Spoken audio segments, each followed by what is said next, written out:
One of the other cause is the media. Mainly that media which is controlled by the politicians. We have to be careful of this. And this media, they can convert black to white, day to night, hero into a villain, villain into hero. And we see that very often. If you see my tapes, I've given various such examples. But in India, it's fortunate that the more popular media is not controlled by the politicians. And we find that this media really gave the true picture. Whether it be the Gujarat riots, the Bombay riots in '93, or even today, the innocent Muslims are being harassed. The media, whether it be the newspaper, the news channels, they have really given a true picture of what's happening.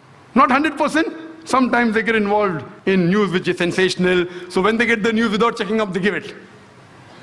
If it's sensational, they give it. But as a whole, we have to agree, the media has been honest. I'm talking about non-Muslim media.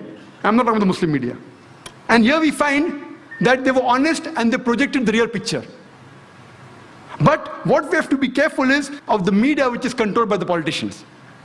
And as far as the judiciary system is concerned in India, the innocent citizen of India, especially the Muslim victims, we have faith in the Indian judiciary system. Though some people say that some are corrupt, they are blaspheming the community, but as a whole, we know most of the judges, they're upright and they're honest.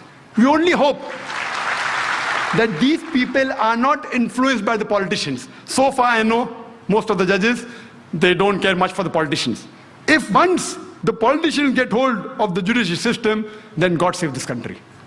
Yet we have faith in the judiciary system.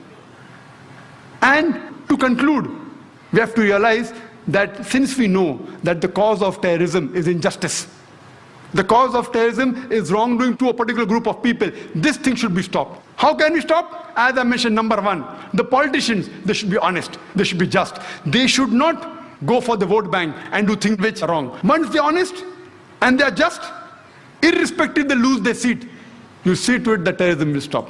Point number two, the innocent Indian citizens, they should not be instigated by the politicians and do wrong things and kill other innocent human beings.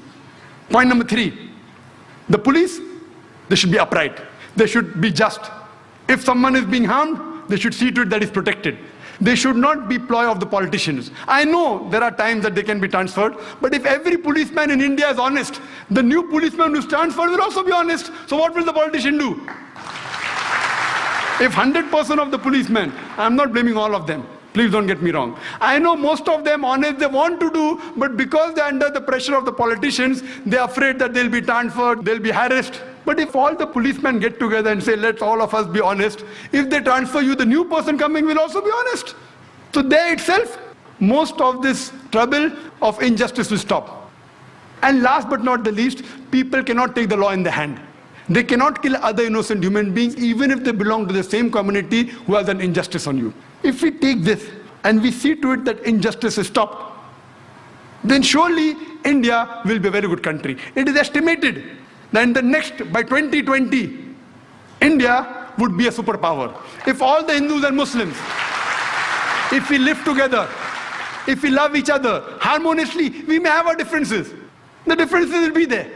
We live with our differences, but we love each other and we live peacefully and harmoniously. Again, India will be a superpower.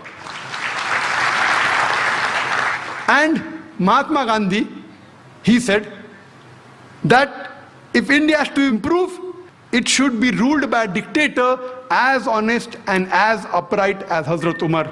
May Allah be pleased with him.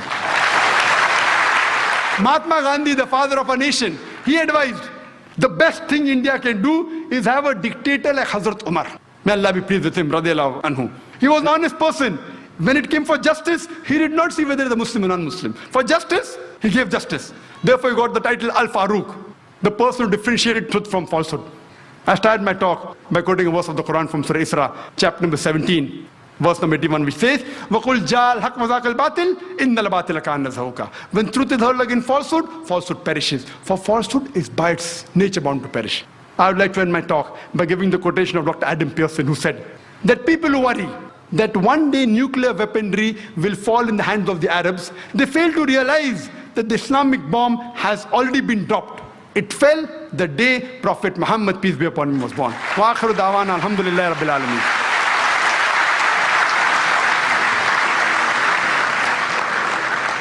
Jazakallah.